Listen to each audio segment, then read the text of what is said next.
रेखा के पिता दिल्ली में किसी तरह अपने और अपने परिवार का पेट पाल रहे थे। पर एक दिन अरे रमेश, तुम्हारी बेटी के तो समझो भाग्य ही खुल गए।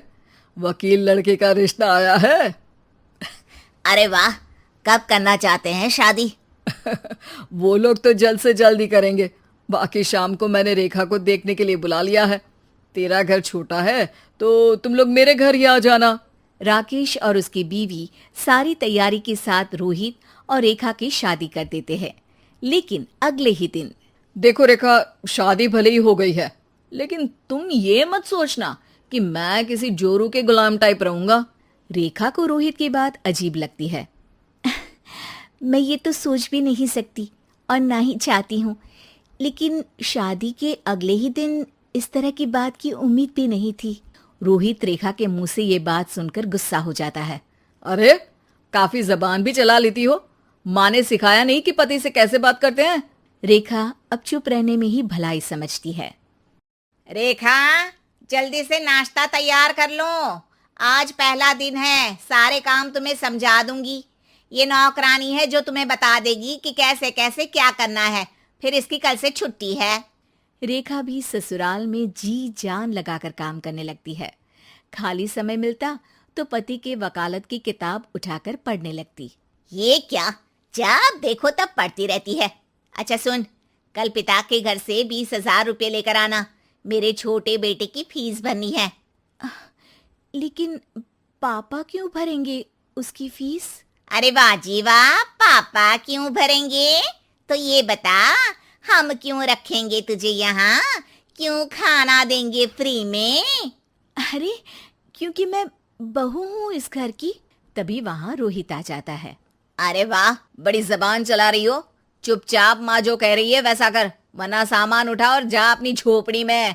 बेचारी रेखा क्या करती, पिता के घर जाती है, उनको सारा हाल बताती है। पिता भी जैसे तैसे पैसों का इंतजाम कर बेटी को ससुराल के लिए विदा करते हैं। देखा, अब कहाँ से आए पैसे? अरे बहुत माल है तुम लोगों के पास, बस सीधी उंगली से निकालते नहीं।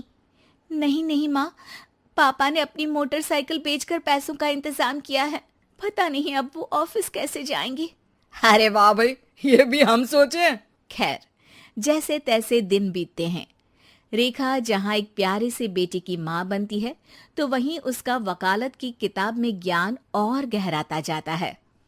हे भगवान, बुरे फंसे। ये केस तो लगता है कि मैं हार ही जाऊंगा। देखिए, मैंने आपकी इस केस की फाइल पढ़ी थी। इस केस को जीतना बहुत ही आसान है। वाह भाई वाह, यहाँ वकालत की डिग्री लेकर भी मैं समझ नहीं पा रहा हूँ, और तुमने रोटी बनाते बनाते ही केस समझ लिया। अरे जाओ जाओ, जाकर मुन्ने को संभालो। केस मैं संभालूंगा।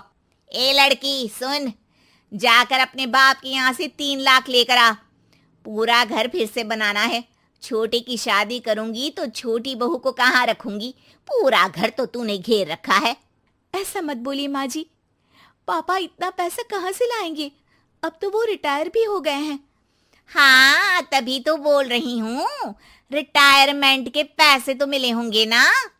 लेकिन वो अगर आपको दे देंगे तो बुढ़ापा कैसे काटेंगे? रोहित रेखा की बात सुनकर गुस्सा हो जाता है। ए सुन, चल अपना सामान उठा, अपना बच्चा उठा और निकल यहाँ से। रेखा के लाख आग्रह के बाद भी रोहित और उसकी सास उसे घर में नहीं रखते।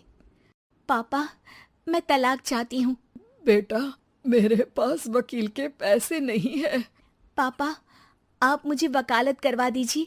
अपना केस मैं खुद लड़ूंगी। इस बार रेखा के पिता भी उसे ससुराल ना भेजकर रिटायरमेंट के पैसों से वकालत करवाते हैं। और फिर एक दिन कोर्ट के बाहर, रोहित, आज तुम अपना ही केस हार गए, वो भी उस लड़की से जिसकी तुमने कभी कदर ही नहीं की। रेखा, मुझे माफ कर दो। मैं इतनी बड़ी अमाउंट कहाँ से लाऊंगा? मैं हर महीने पैसे नहीं दे सकता तुमको। पैसे वहीं से लाना जहाँ से तुम मेरे पापा को लाने के लिए मजबूर करते थे। एक पिता अपनी बेटी की शादी उसकी खुशहाली के लिए करता है, ना कि सारी जिंदगी कर्जदार बनने के लिए। अरे, मेरे ही बेटे की किताब पढ़ पढ़ कर ज्ञान बांट रही हो। वकालत की किताब तो ससुराल में ही पड़ी थी ना। बिल्कुल, यहाँ मेरी गलती रही। जिस पैसे से मैंने इसकी शादी की थी, मुझे वो पैसे पहले इसकी पढ़ाई में लगाना चाहिए था। और आज रेखा एक जानी मानी वकील के रूप में काम कर रही है।